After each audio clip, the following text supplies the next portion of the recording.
Hi guys, welcome to another exciting episode of a program Unscripted. Trust you did okay today and trust you staying safe. On today's episode, we'll be talking about the UEFA Champions League. So yesterday, Wednesday, we had the last game of the semi-finals of this season's UEFA Champions League. So all road leads to Germany. We'll be having the finals come the 31st of May. 2025. So we just quickly look at the interesting games that were played in the first leg of the semi-finals and the second leg, which concluded yesterday. So, like we all know, the teams that will be playing in the finals is PSG and Inter Milan. But we just quickly look at how these two teams progressed from the semi-finals now to the finals. So the first leg of the semi-finals were played on Tuesday, the 29th of April, and Wednesday, the 30th of April last week. So the first game was the game between Arsenal and PSG, which was played on Tuesday.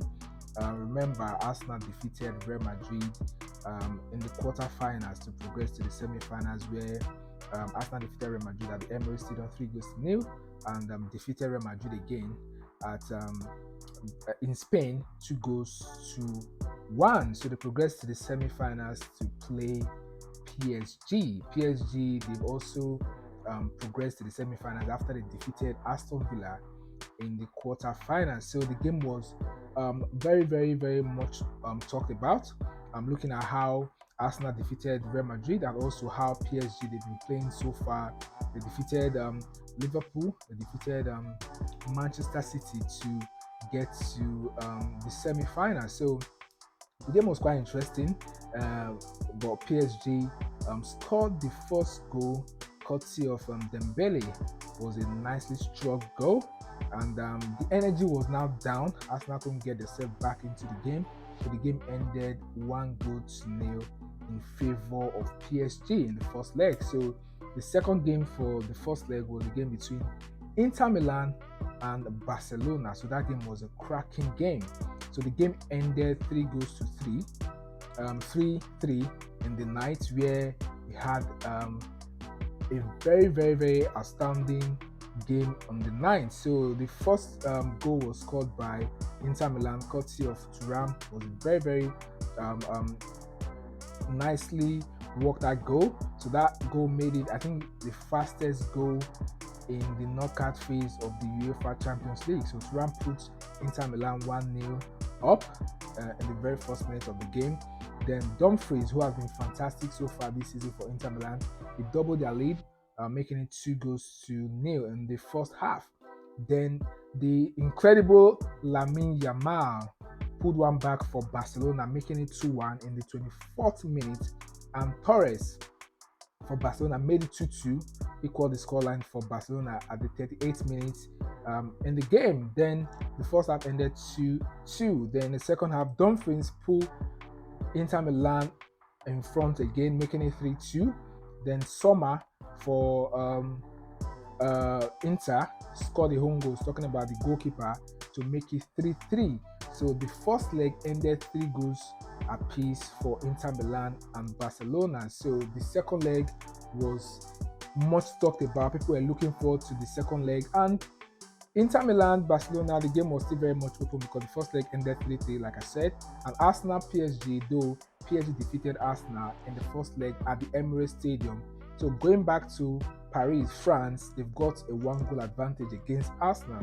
So the second leg lived up to expectation, like most people were looking forward to the game. So the first game was the game between Inter Milan and Barcelona. So the first a couple of minutes into the game, the 21st minute, Martinez put Inter Milan 1-goal up, and in the 45th minute, Inter Milan had a penalty where Kabasi fouled Martinez in the penalty box. It was a controversial penalty because most people thought Kabasi, the Barcelona defender, went for the ball, which for me, I think he went for the ball as well, because he touched the ball, though he had a little contact with Martinez, but I don't think that was a penalty for me. But the referee went to the VAR and checked the tackle and awarded the penalty to Inter Milan, where Kahal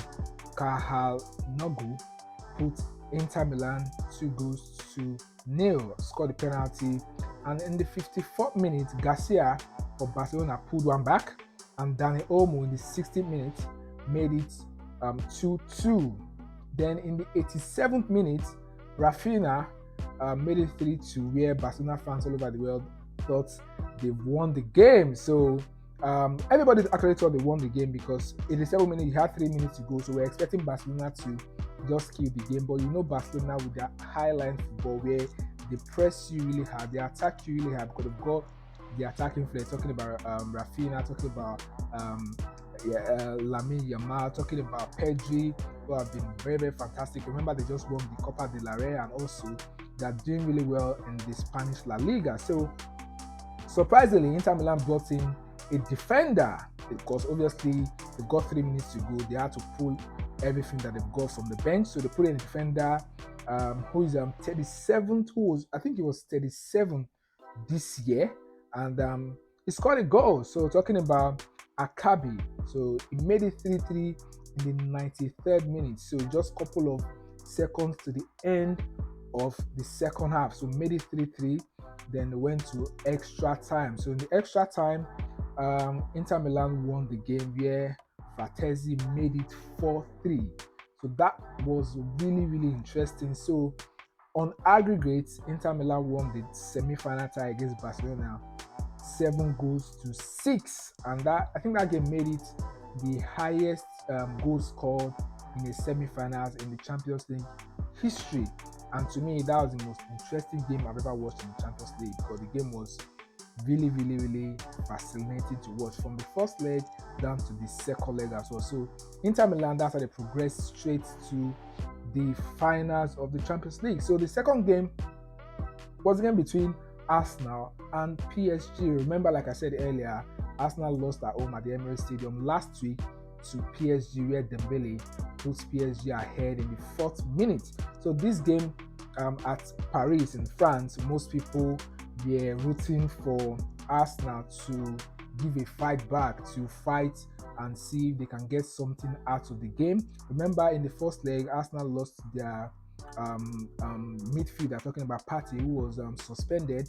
He got a yellow card in the game between Real Madrid in the second leg, so he was suspended for the first leg of the semi-finals against PSG. So most people thought he was a missing link in that game that they lost at the Emirates Stadium. So in this particular game, he was back into the squad, and in the very first 20 minutes, Arsenal pressed really hard. He had the chance missed by Declan Rice, where he had a header which he missed. Then we had also Martin Odegaard hit a ball outside of the box, and the goalkeeper for Inter Milan, was really, really fantastic on the night. He saved that particular strike from Odegaard, and also he had chance from Martinelli as well, which the goalkeeper for Inter Milan also saved.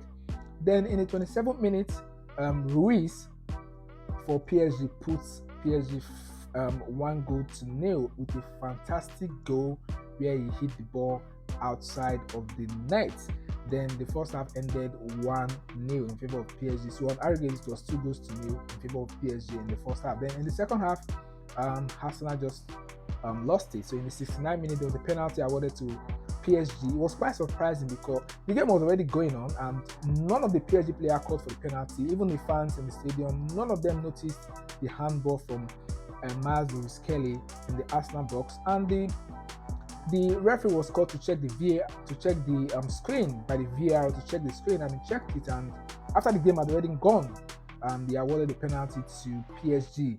Then Vitinha, the captain, the midfielder from PSG, took the penalty, and David Villa, the goalkeeper for Arsenal, saved the penalty. So Arsenal were still having some glimpse of hope to see if they can get the game back.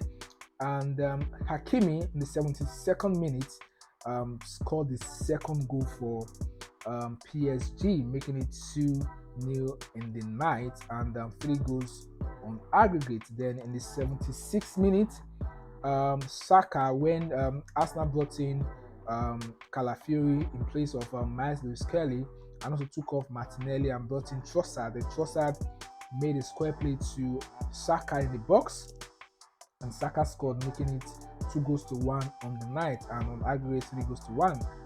And that's how the game ended. The Arsenal struggled, tried to put 1 or 2 balls in the box, and obviously due to the fact that they've got no firehouse in the attacking line, they couldn't convert those little margins, convert those chances to goals. So Arsenal, they are out of the Champions League. So PSG progressed to the finals. So the final is going to be between PSG and Inter Milan. Remember, Inter Milan lost to Manchester City 2 seasons ago in the final, where Manchester City won their first ever UEFA Champions League. So this is PSG. I think this should be their second or third time in the finals. They've always lost whenever they've gotten this close to winning the Champions League. So this is the only trophy that PSG they've never won in their history. They've won the French League couple of times. They've won the French Cup couple of times. So this is a very good chance. They stand a very good chance of winning this Champions League, because looking at their run in the Champions League so far, though they didn't have a very good start in this season Champions League in the group stage, but after the group stage they've been doing really, really well. They defeated, like I said, Manchester City. They knocked out Manchester City in the round of 16. Defeated Liverpool. Defeated Aston Villa. In fact, they defeated all the English teams. They defeated Arsenal in the semi-finals. So this would be a very good chance. And also looking at PSG so far, in a couple of seasons back, years back, where they had so many stars, talking about Mbappe, Neymar, Lionel Messi in the team, Cavani, they didn't win. They didn't come this close to winning the Champions League. So this would be a very, very good season for them if they are to win this season's Champions League. And also Inter Milan, they've been doing really well in the Champions League in the last couple of seasons. They've really, really gotten this close. They came second 2 seasons ago, where they lost to Manchester City in the final. So fingers crossed, road to Munich on the 31st of May 2025. So tell me what you think as regards the games that were played in the semi-finals, and also tell me what you think as regards the finals. So who do you think is going to win the finals? So who are you rooting for the finals? Yes, so that's everything we have on today's episode, and I'll see you guys on the next episode. If you come across this video, kind of like the video, subscribe to the channel if you're brand new, and I'll see you guys on the next episode. Bye for now.